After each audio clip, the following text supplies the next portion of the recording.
Rachel Denber is the Deputy Director of Europe and Central Asia at Human Rights Watch and joins us from New York. Ms. Denver, thank you for your time. What a situation in Bucha that we've seen over the past couple of weeks. What did investigators see there?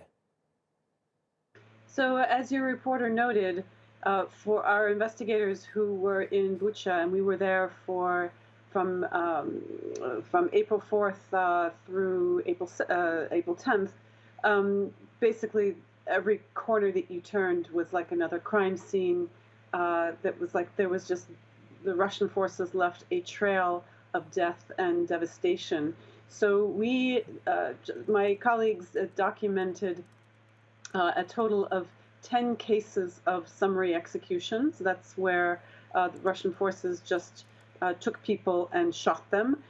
This is a serious violation of humanitarian law. It doesn't matter whether you're a civilian or whether you're a combatant or whether you're a POW.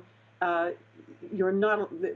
It's unlawful to shoot people like that point blank in a summary execution. And we documented 10 cases like that. We think that that's only a small fraction of the possible total number of summary executions.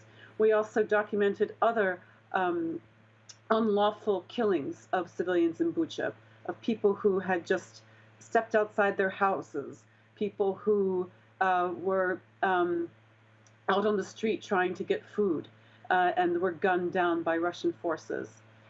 We also documented threats and torture and also looting by Russian forces in Bucha.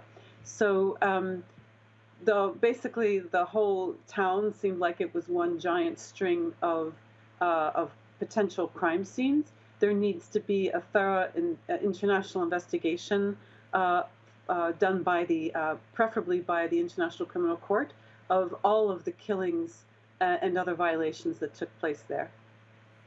Can you just describe a bit more about how investigators went about collecting evidence? I assume the organization spoke with witnesses and residents there?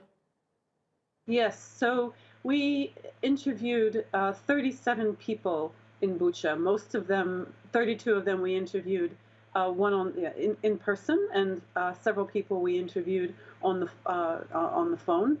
These were residents. These were witnesses to some of the crimes that I've described. They were emergency responders, doctors and nurse, funeral home directors, and city officials. We also confirmed some of our findings through original photographs and videos that victims and witnesses provided to us, and also by satellite imagery that confirmed the location, for example, of bodies.